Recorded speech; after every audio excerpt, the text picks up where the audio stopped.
Hello everyone, Radhe Radhe, जय श्री कृष्णा, जय महाकाल। तो एकादशी के व्रत का हमारे धर्म में विशेष महत्व होता है। महीने में एकादशी 2 बार आती है। एकादशी का एक व्रत शुक्ल पक्ष में पड़ता है तो दूसरा कृष्ण पक्ष में पड़ता है। इस व्रत के बहुत नियम हैं जिनका पालन करना बहुत ही जरूरी होता है। साल भर में पड़ने वाली हर एक एकादशी का अलग अलग नाम होता है। मार्च के महीने में पड़ने वाली पहली एकादशी का नाम पाप मोचनी होता है। वहीं अब दूसरी एकादशी भी आने वाली है जिसका नाम कामदा एकादशी है। बता दें कि एकादशी पर विशेष रूप से भगवान विष्णु की पूजा अर्चना की जाती है। जो इंसान सच्चे मन से एकादशी का व्रत रखता है उसकी हर एक मनोकामना भगवान विष्णु जरूर पूरी करते हैं। आखिर एकादशी का अगला व्रत कब है, चलिए जानते हैं कामदा एकादशी की सही तारीख और पूजा का मुहूर्त और विधि के बारे में। तो हर एक एकादशी के नाम का मतलब कुछ ना कुछ जरूर होता है। पिछली एकादशी पाप मोचनी थी तो उसका नाम का मतलब था जो हर पाप से मुक्त कर दे।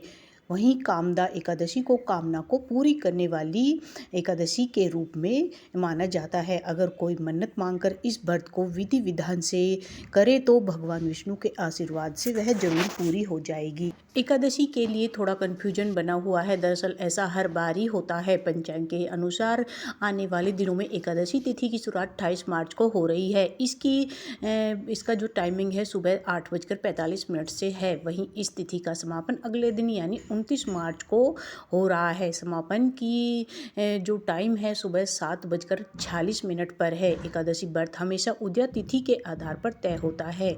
ऐसे में कामदा एकादशी 29 मार्च को पड़ रही है। इस दिन संडे भी है। एकादशी की पूजा का शुभ समय 7:48 से लेकर दोपहर 12:26 तक है। इस बीच पूजा करना बहुत ही शुभ है। तो एकादशी में पूजन सामग्री हमें क्या लेनी चाहिए? भगवान विष्णु की तस्वीर या मूर्ति, पीला वस्त्र बिछाने के लिए पूजा घर में पीला फूल, तुलसी, धूप, दिया, चंदन, पंचमेवा, फल, सुपारी। एकादशी व्रत की कथा। एकादशी व्रत की कथा हमें जरूर सुननी चाहिए। तो एकादशी की पूजा विधि हम कैसे करें? तो सुबह जल्दी उठकर स्नान आदि से निवृत्त होकर और अपने घर की साफ सफाई करके सुबह जो है इसके बाद साफ सुथरे कपड़े धुले हुए पहनने चाहिए। एकादशी के दिन पीला रंग पहनना बहुत ही शुभ होता है। अब मंदिर की सफाई करें, गंगा जल के साथ मंदिर वाले स्थान पर शुद्ध कर ले गंगा जल से। और अब व्रत और पूजा का संकल्प जरूर लेना चाहिए। मंदिर के आगे एक चौकी रखे, इस पर साफ आसन बिछा ले। यहाँ पर भगवान विष्णु की तस्वीर या लड्डू गोपाल की मूर्ति रख सकते हैं। अपने लड्डू गोपाल को पंचामृत से स्नान कराए और उन्हें साफ धुले हुए वस्त्र पहनाए। हो सके तो पीले वस्त्र ही पहनाए। फिर जो है आपको भगवान की विष्णु की तस्वीर या मूर्ति को रखे, उन्हें भी गंगा जल से शुद्ध कर ले। अब धूप और दीप जलाए। इसके बाद विष्णु जी को पीले रंग का फूल जरूर अर्पित करना चाहिए।